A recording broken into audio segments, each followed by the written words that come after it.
I'm Tim Barkley with Charleston Home and Design Magazine, and today we're talking with Pat Gillespie with Pro Roofing and Siding. How you doing, Pat? Doing great, thank you. Good.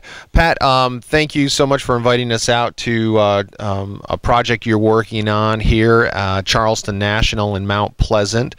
Why don't you kind of give us an idea of what kind of project we have going on today? Well, we have a full roof replacement here, and it was caused by hail damage. So it's a newer home, but with the hail damage on the roof, the insurance company found it best to have it replaced. Gotcha. Okay.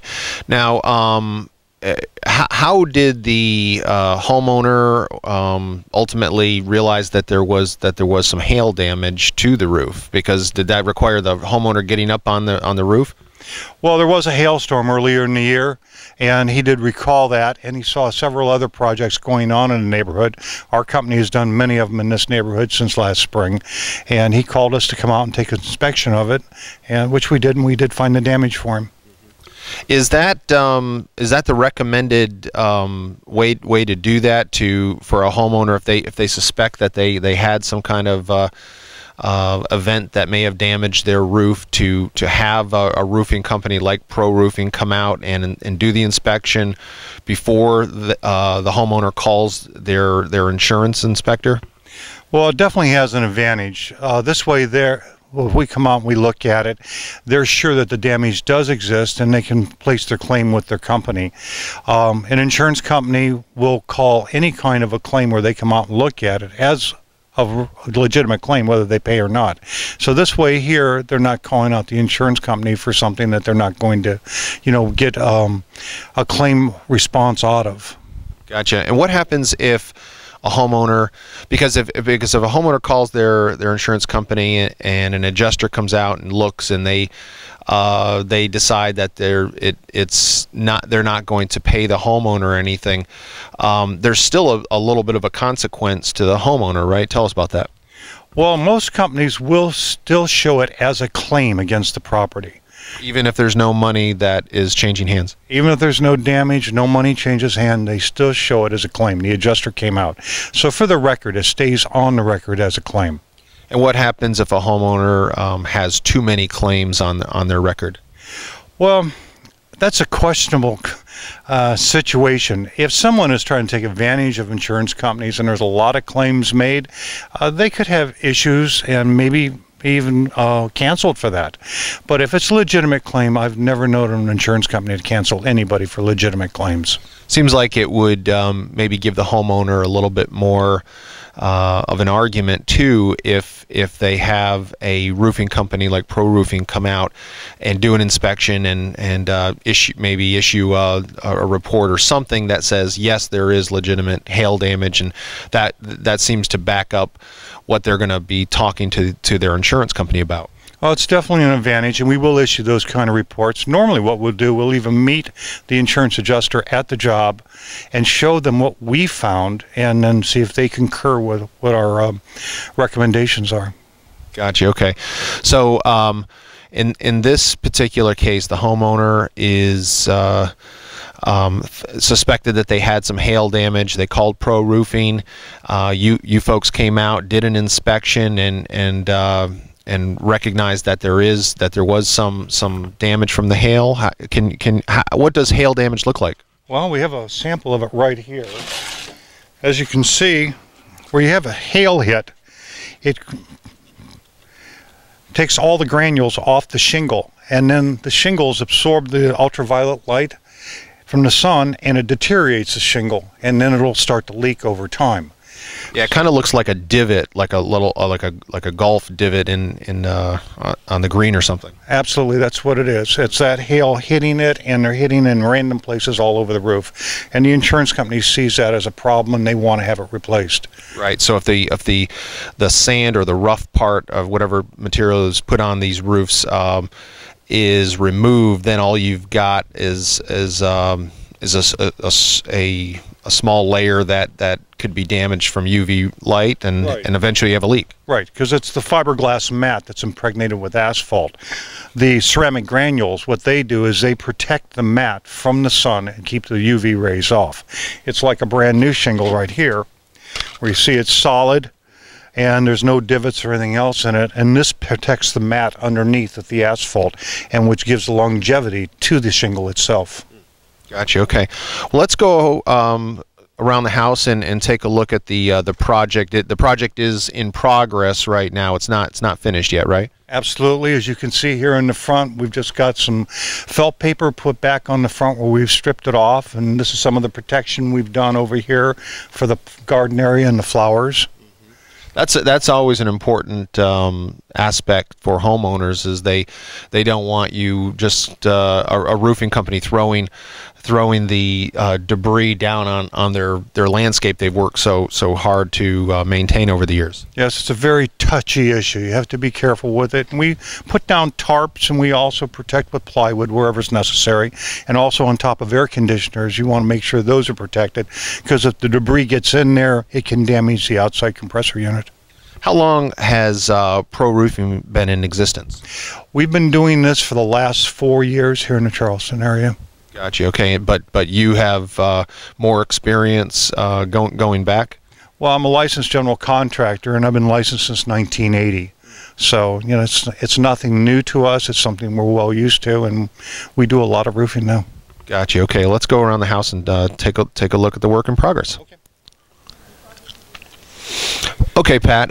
What are we looking at here? Well, we did a sample area so you can see what's going on with this roof. On this particular house, it's located in a wind zone, and the homeowner wanted to get the CertainTeed extended 50-year warranty on it, which includes a 10-year warranty for wind blow-off of any shingles, where CertainTeed will replace it 100%. So to do that, we have to do some special things to the roof to make sure that CertainTeed will honor that warranty, and that is, we use a product called Moisture Guard, and it's a bituminous material that's self-adhesive, and we put that in the valleys and on the ridges. And that keeps the water out. It's a secondary water barrier, basically. And then we take our felt, and we bring our felt over, and we lay it on top of that barrier. So if any water were to blow underneath the shingle, or if you lost a shingle and blew some water underneath it, it's going to come back down, go in the valley, and go on top of the bituminous sheeting, the Moisture Guard, and roll right out and not into the house. So it works out very nicely that way. Sure. Now, oftentimes you're doing work on homes that are older than this house here. This is about 16 years old, you said? That's correct.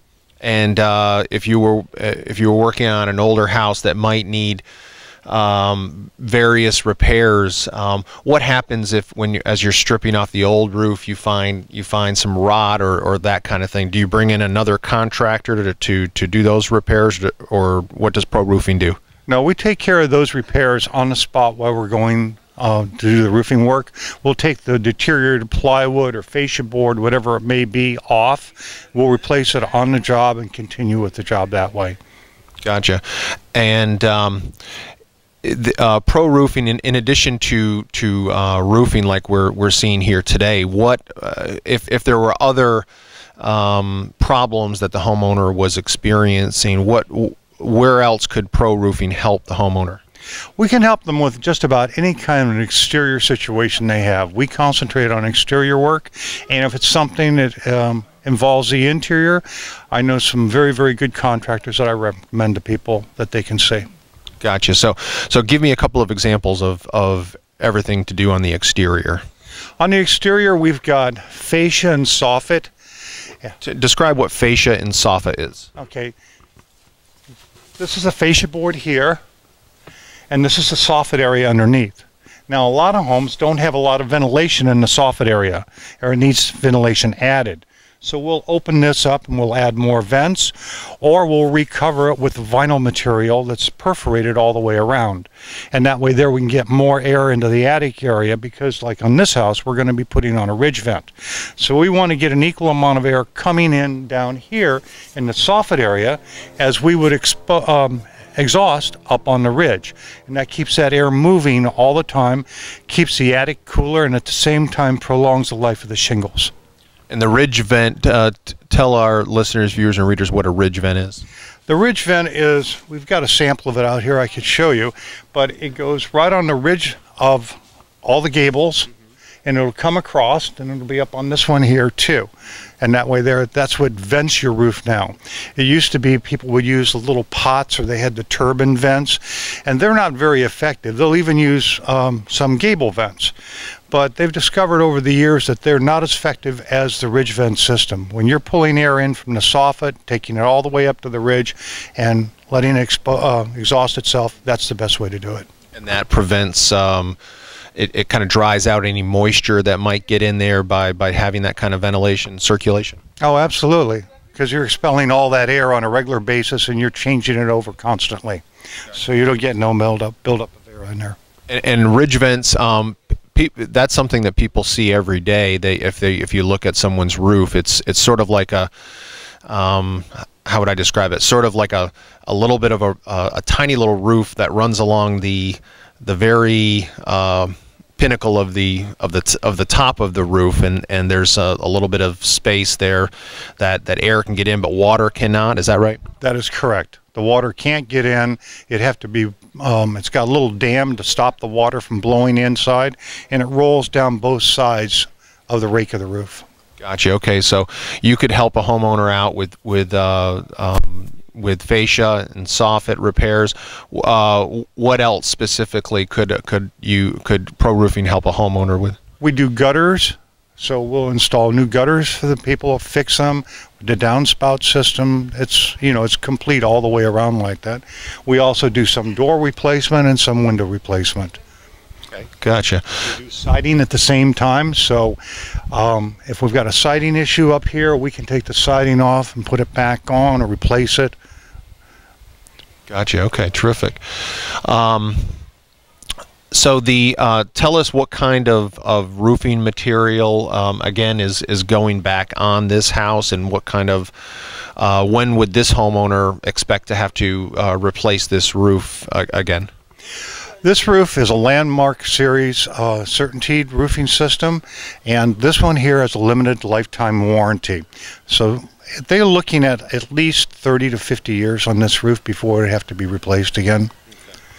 And Pat, Hurricane Hugo was about 22, 23 years ago.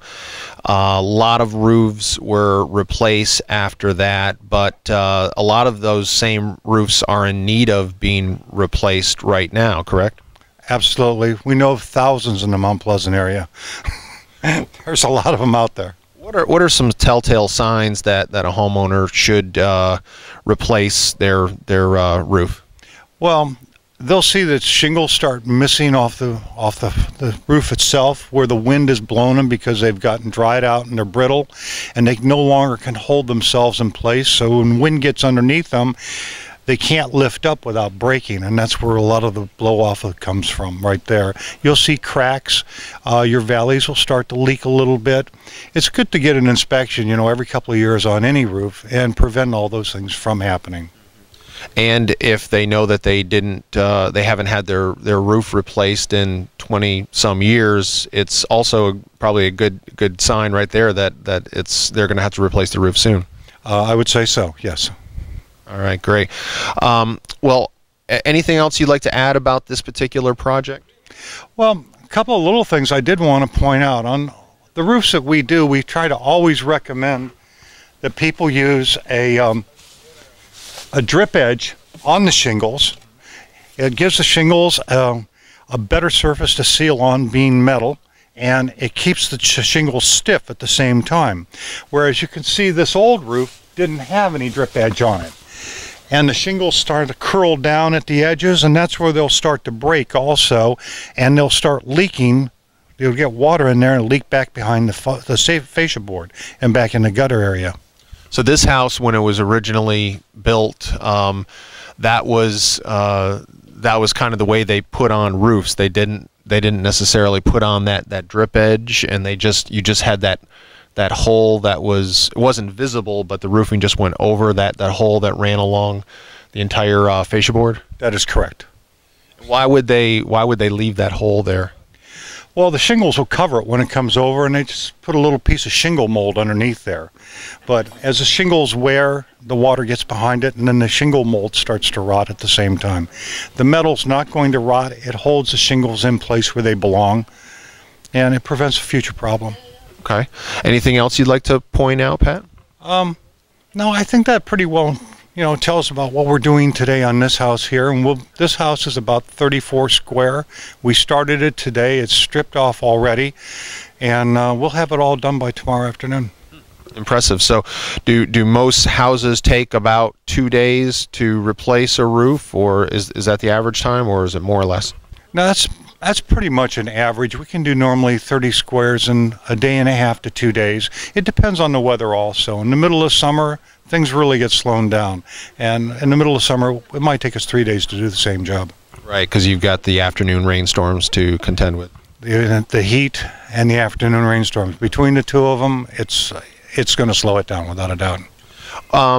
Does Pro Roofing do any other type of roofing, like metal roofing or anything like that, or is it strictly asphalt shingles? No, we do metal roofing also, and we've had quite a few nice projects like that. The asphalt shingle right now, the way the economy is, it seems to be the preferred shingle people are using right now because of cost. How do the costs compare between a shingle roof and a metal roof? Is it twice as much for a metal roof, or 25% more? Just ballpark idea. It normally runs about 3 times as much as an asphalt shingle roof. Gotcha. So the asphalt's still. This is a petroleum-based product too, isn't it? Yes, it is. So you would think that the prices would rise with gas prices. Well, we've seen that all year in the last couple of years. So they've gone very high this year, and just recently in the last month and a half or so, they've gone down a little bit. So that's helping our customers because we can bring the price down at the same time. And when a homeowner is looking for a reputable roofing company, is there any advice that you can give them? You hate to just choose someone randomly. What should a homeowner do as far as due diligence in hiring a roofing contractor?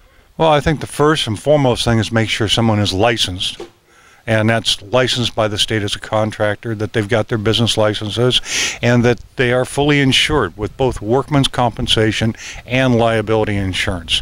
Because without those, if something did happen, unfortunately, the responsibility of the finance on that would fall back on a homeowner. So you've got to have workman's comp, and you've got to have liability insurance. Gotcha. Okay. Anything else you'd like to add, Pat? Thanks for coming out today. I do appreciate it. Well, tell everybody how they can get in touch with Pro Roofing and Siding. Okay, you can reach us direct at 843-608-3700. Or you can go to our website, which is proroofingcharleston.com. Okay, terrific. Well, we have been talking with Pat Gillespie with Pro Roofing and Siding here at a home in the Charleston National Subdivision in Mount Pleasant. Thanks so much, Pat. Thank you.